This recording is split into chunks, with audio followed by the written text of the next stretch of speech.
சூப்பரான டேஸ்ட்டில் ரொம்ப ரொம்ப சுலபமாக தேங்காய் பர்ஃபி வெறும் 10லேருந்து 15 நிமிஷத்தில் பதம் எதுவுமே இல்லாமல் ரொம்ப ரொம்ப சிம்பிளாக பிகினர்ஸ் கூட ஈஸியாக செய்திடலாம். இப்போ இதோட செய்முறை பார்க்கலாம் வாங்க. Welcome to choice recipes. இந்த பர்ஃபி செய்யறதுக்கு நல்லா முத்தலாக இருக்க 2 தேங்காவை துருவி வச்சுருக்கேன்.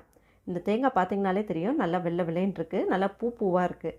இந்த மாதிரி கொஞ்சம் கூட அந்த தேங்காவோட ப்ரௌன் ஸ்பாட் வராமல் நல்லா வெள்ளையாக துருவி எடுத்துக்கோங்க. நான் துருவி எடுத்து வச்சுருக்கேன். இந்த தேங்காவோட அளவு பார்த்திங்கன்னா கிட்டத்தட்ட 700 கிராம் அளவுக்கு இருக்குது. ஒரு பெரிய பவுலில் நல்லா நிறக்க இருக்குது. இதுக்கு இனிப்புக்கு பார்த்திங்கன்னா 500 கிராம் அளவுக்கு சர்க்கரை எடுத்து வச்சுருக்கேன். அதே பவுலில் பாதிக்கும் கொஞ்சம் மேலே இருந்தது. இந்த அளவுக்கு சர்க்கரை சேர்க்கும்போது ரொம்ப திகட்டல் இல்லாமல் கரெக்டான ஸ்வீட்னஸ் இருக்கும். இன்கேஸ் உங்களுக்கு ஸ்வீட் அதிகமாக வேணும்னு நினச்சிங்கன்னா தேங்காவுக்கு ஈக்குவலாக 700 கிராம் வரைக்கும் கூட சர்க்கரை சேர்க்கலாம். அடுத்து வாசனைக்காக 4 ஏலக்காவை கொஞ்சமாக சர்க்கரையோடு சேர்த்து நல்லா பவுடர் பண்ணி வச்சுருக்கேன். அடுத்து பர்ஃபி ரெடியானதும் அதை எடுத்து ஒரு பிளேட்டுக்கு ட்ரான்ஸ்ஃபர் பண்ணோம். அதுக்காக ஒரு ட்ரேயில் நெய் தடவி வச்சுருக்கேன். இந்த மாதிரி முன்னாடியே எல்லாமே ரெடி பண்ணி வச்சுக்கோங்க. இப்போ பர்ஃபி செய்யலாம். இதுக்கு நல்லா அகலமாக அதே சமயம் கனமாக இருக்க ஒரு கடாய் அடுப்பில் வச்சுருக்கேன். இதில் துருவின தேங்காவும் நம்ம எடுத்து வச்சுருக்க அந்த சர்க்கரையும் சேர்த்துக்கலாம். இது கூடவே இந்த சர்க்கரை கரையிறதுக்கு 1/4 கப் மட்டும் தண்ணி சேர்த்துக்கிறேன். தண்ணி ரொம்ப அதிகமாக சேர்க்காதீங்க. தண்ணி கம்மியாக இருந்தால் தான் நமக்கு செய்கிற டைம் கம்மியாக இருக்கும். இப்போது அடுப்பை சிம்லே வச்சுட்டு இதை நல்லா கலந்து விட்டுட்டே இருங்க. கொஞ்சம் நேரத்தில் பார்த்திங்கன்னா அந்த சர்க்கரை நல்லா மெல்ட் ஆகி அந்த தேங்காவோட நல்லா மிக்ஸ் ஆகி வரும். அந்த மாதிரி வர்றது வரைக்கும் அடுப்பை சிம்லே வச்சுக்கோங்க. இல்லைனா அடியில் இருக்க அந்த தேங்காய் கலர் மாற ஆரம்பிச்சிடும். இப்போ பாருங்கள், ஒரு 3லேருந்து 4 நிமிஷம் போல் நல்லா கிளறின பிறகு அந்த சர்க்கரை நல்லா கரைஞ்சி வந்துடுச்சு. இப்போ இதை கை விடாமல் நல்லா கலந்து விட்டுட்டே இருங்க. சிம் டு மீடியம் ஃப்ளேம்லேயே வச்சுக்கோங்க. ஃப்ளேம் ரொம்ப அதிகமாக வைக்காதீங்க.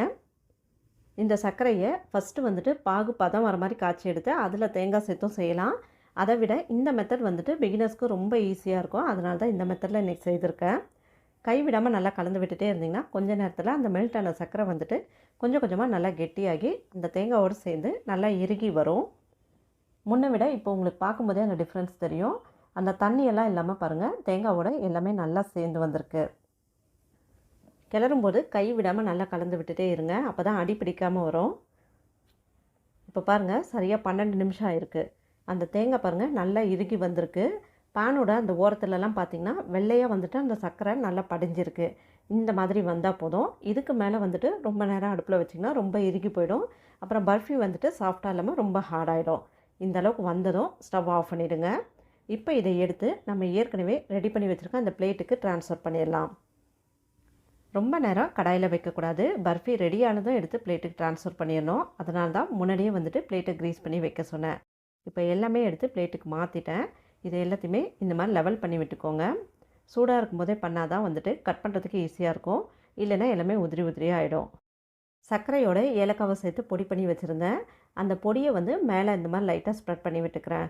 இது நம்ம அந்த தேங்காவை கடைசியாக இறக்கிறதுக்கு முன்னே கிண்டுவோம் இல்லைங்களா, அப்போவே சேர்த்துக்கலாம். நான் மறந்துட்டேன், அதனால் இப்போ சேர்த்துக்கிறேன். நீங்கள் முன்னாடியே கூட சேர்த்துக்கலாம். இப்போ ஏலக்காய் பொடியை சேர்த்தாச்சு.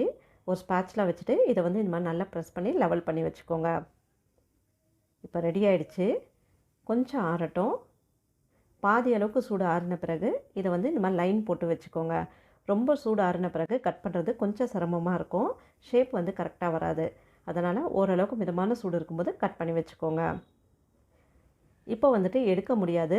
ஜஸ்ட் இந்த மாதிரி லைன் மட்டும் போட்டு வச்சுக்கோங்க. நல்லா சூடு ஆறின பிறகு எடுத்துக்கலாம். இப்போ நல்லா சூடாறிடுச்சு. கொஞ்சம் கூட சூடே கிடையாது.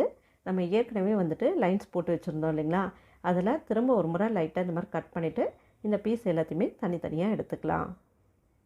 கொஞ்சம் சூடு இருக்கும்போதே அந்த லைன்ஸ் போட்டு வச்சனால இப்போ கட் பண்ணுறது பார்த்திங்கன்னா ரொம்ப ரொம்ப ஈஸியாக இருக்குது. அந்த பீஸோட ஓரங்கள்லாம் பார்த்திங்கன்னா பிசுறு இல்லாமல் ரொம்ப ஸ்மூத்தாக வந்திருக்கு. பார்க்குறதுக்கே ரொம்ப நீட்டாக இருக்குது. இப்போ பாருங்கள், சூப்பரான டேஸ்ட்டில் தேங்காய் பர்ஃபி ரெடி ஆகிடுச்சு.